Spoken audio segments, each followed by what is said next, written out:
Olá pessoal, tudo bem? A turma da Especialista de Aeronáutica. Vamos aqui à nossa primeira videoaula, lançando o assunto de geometria plana, paralelismo. Nesse conteúdo, ele é um conteúdo bem simples, curto, então vou ser bem direto com vocês. A gente tem aqui duas retas paralelas, que eu estou nomeando aqui RS, e uma reta transversal T. Esse conjunto de retas paralelas cortada pela transversal vai determinar 8 ângulos, que eu estou nomeando de A, B, C, D, E, F, G e H, esses 8 ângulos. Esses ângulos ele tem nomes específicos e relações. Temos a família dos ângulos que são os congruentes, lembrando que ângulos congruentes são ângulos que possuem iguais medidas. Na família dos congruentes, temos os correspondentes. Quais são eles? Os correspondentes são aqueles ângulos que são obtidos através de uma translação. Observa aqui comigo nessa figurinha. O ângulo B, ele é um ângulo que é correspondente ao ângulo F. Note que está sendo feito uma translação. Da mesma forma, o ângulo A, ele é correspondente ao ângulo E. O ângulo G, ele é correspondente ao C, e o ângulo D é correspondente ao ângulo H. Então, esses ângulos que são obtidos através de uma translação são chamados de ângulos correspondentes, e eles têm iguais medidas. Continuando, dentro da família dos ângulos congruentes, temos os alternos internos e os alternos externos.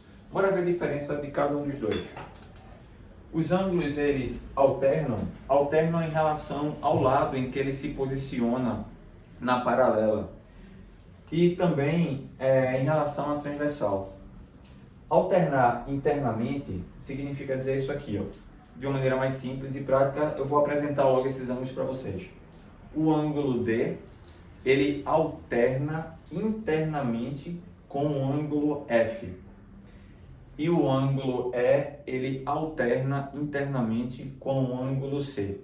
Note que esses 4 ângulos aqui, eles estão entre as paralelas. Então, eles são internos. Tá? Então, o F e o D têm a mesma medida, assim como o C e o E têm a mesma medida.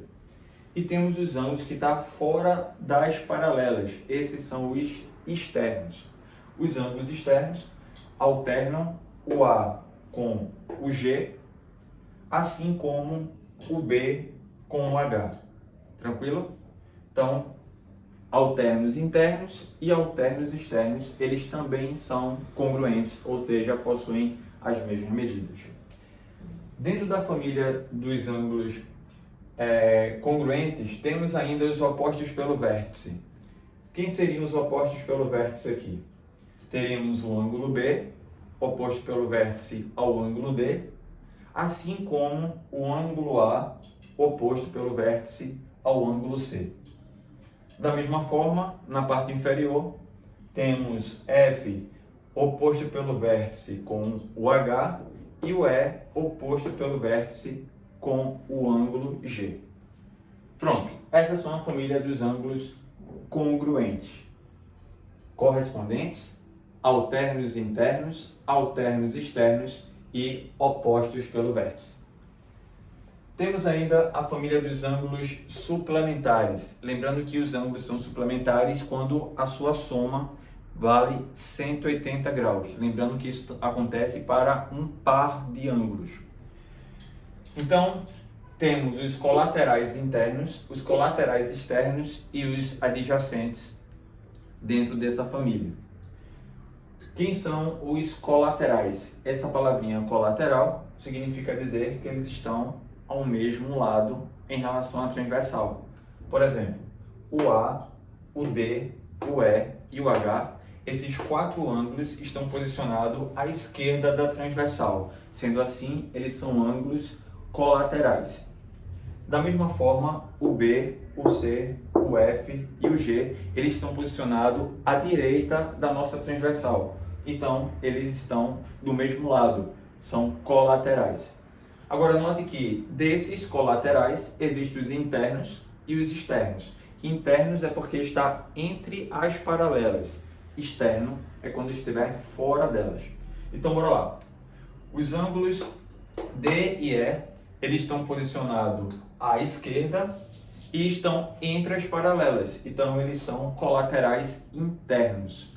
Da mesma forma, o C e o F estão posicionados à direita, ou seja, do mesmo lado, mas são internos, estão entre as paralelas. Temos também os colaterais externos, que seria o A com o H. Eles estão posicionados à esquerda, mas está externamente em relação às paralelas. Da mesma forma acontece o ângulo B e o ângulo G. Esses pares de ângulos somam 180 graus. Então, bora recapitular aí rapidinho. B com E vai somar 180. Da mesma forma, o C com F também soma 180. O A com H e o B com G. Então, esses pares de ângulos são suplementares. Temos ainda, dentro da família dos suplementares, os adjacentes. Vimos em aulas anteriores que os ângulos são adjacentes quando são consecutivos, ou seja, eles possuem um lado em comum e ainda não têm pontos internos comuns. Num caso de paralelismo, os ângulos adjacentes, eles também são suplementares. Aqui, ó, o A e o B, eles são ângulos que são adjacentes. Da mesma forma, o B com o C com o D e o D com o A. Cada par soma 180 graus. Na parte inferior, o E com o F com o G com o H e o H com o E. Esses pares somam 180. Tranquilo, pessoal? Então, ó, é mais nomenclatura. A gente se ligou na nomenclatura, viu quais são os ângulos que está dentro de cada uma das famílias, a gente consegue resolver muita coisa. É difícil cair questões no concurso da especialista puramente desse assunto. Esse assunto ele pode ser aplicado quando estiver estudando, por exemplo, quadriláteros, né? Vamos estudar paralelogramos e lá nos paralelogramos vamos encontrar pares de lados paralelos.